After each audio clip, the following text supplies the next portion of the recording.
What's going on, guys? Welcome back to another video on Buy Sell Cars TV. Today, what are we doing? So we're going to be discussing what on earth is going on with the Range Rover market. The prices are absolutely plummeting, and I thought I'm going to make a video on this topic because it's a hot topic. A lot of you guys on my channel do like Range Rovers, and we're going to talk about why Range Rovers are plummeting in price. There are a number of factors of what I think why this is happening, but we're going to get into all of those in the video. So I thought I'll use this opportunity. I'm in a Range Rover Sport. It's kind of fitting. Let's make a video and talk about what on earth is going on in the market.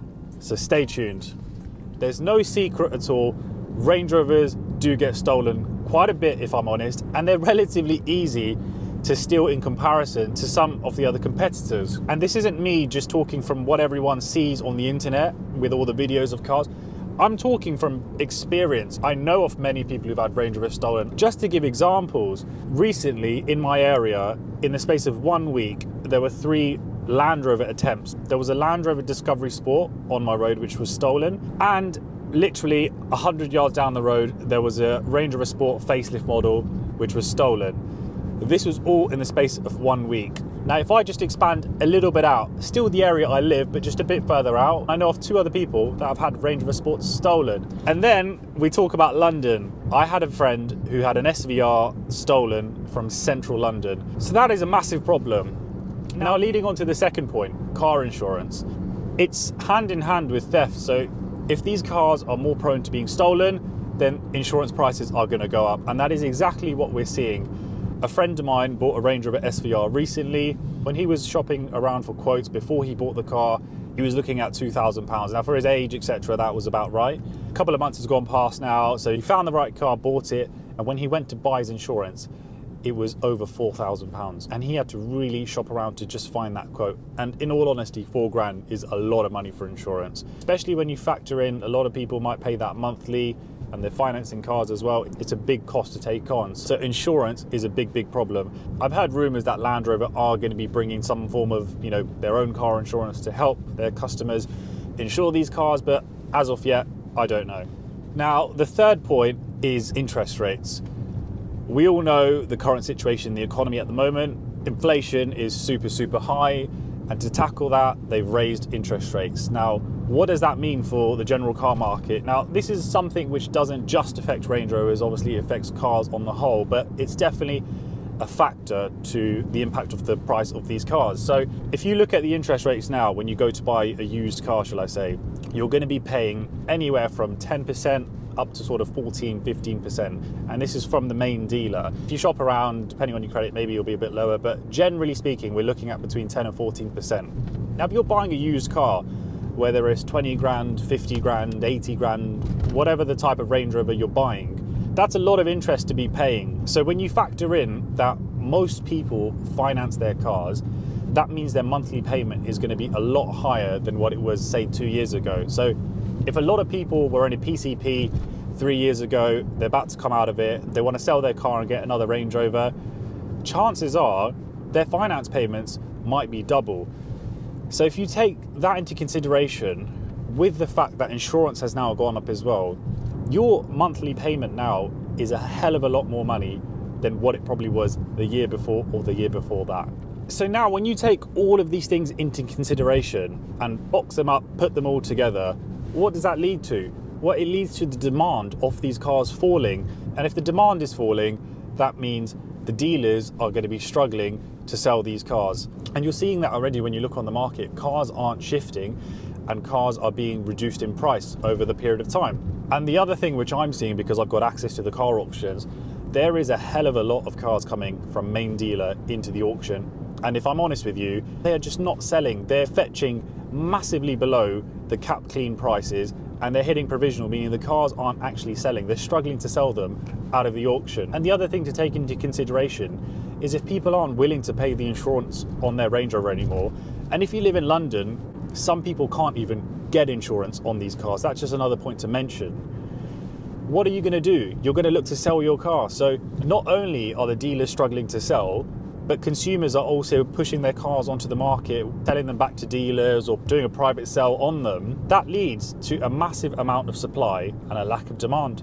And when there's too much supply in the market and not enough demand, what happens? price is going to fall. And that's exactly what we're seeing. What I'm going to do as well now, I'm going to put on the screen to show you some examples of some cars that have gone through the auction and the type of money that they're fetching. So let's talk about this Range Rover Sport STV6 HSE. So it is the entry model. It's approximately done 120,000 miles. It's a one owner car. It's got a very good service history. So it's got 7 stamps, all from main dealer.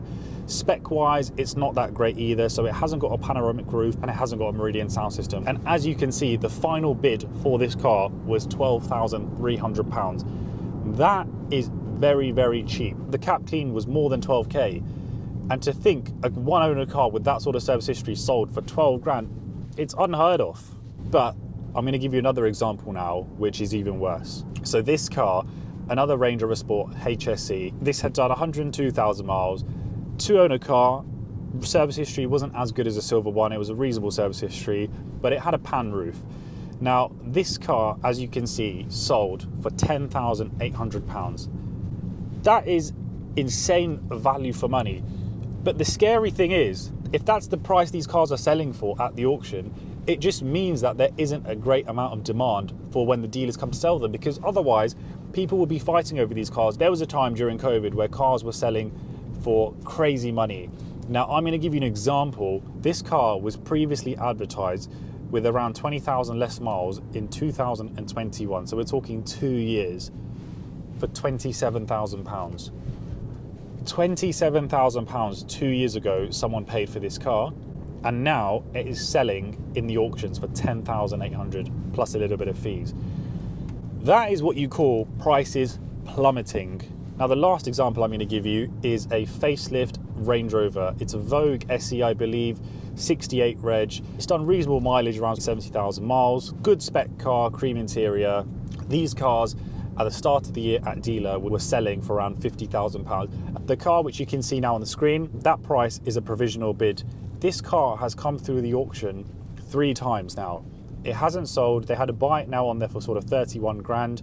It's gone through the auction and it's sold at 28,900, 29,100, and I believe today is the first day that it may have sold, because I just saw it go through again at 29,400. The fact that this car's come through the auction so many times and it's coming through main dealer, this just goes to tell you that they're either struggling to sell these cars or they just believe that prices are still yet to fall and they just want to offset a lot of their stock. So that gives you quite a few examples and a bit of a broad range on these Range Rovers. But now I'm sure some of you are thinking, well, you know, prices are cheap, maybe this is a good time to buy. I guess that is a way to look at it. How much more can these cars go down in price? Do I think they're going to drop a bit more? Probably. I think there is still a little bit room for these cars to fall, because you got to think, if the dealers aren't selling these cars, that still means they haven't found their price yet. Once you start to see less of these from main dealer coming through the auction, you'll know the dealers have found the price that these cars sell at, they're buying them correctly and they're selling them correctly. So I still feel there is a little bit of wiggle room for these cars to go down. But equally, if you are looking to buy something long term, I guess it is a good time to start looking.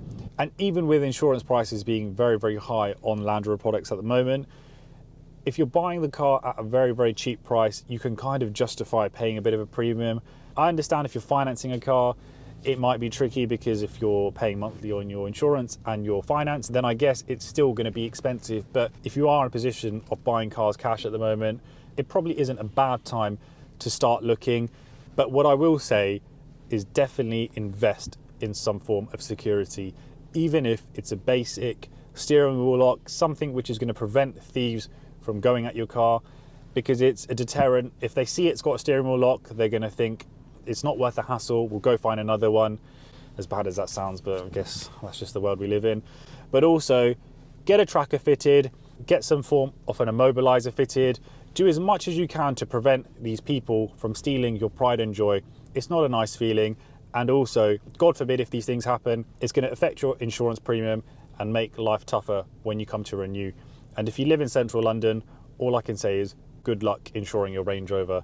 Little point I'll add, a friend of mine told me someone got quoted £20,000 to insure their Range Rover in central London, and this was an elderly gentleman who's never had problems insuring cars. So that just gives you a bit of context to the situation with insurance on Range Rovers. But look, I hope you've enjoyed today's video. I hope it's been insightful.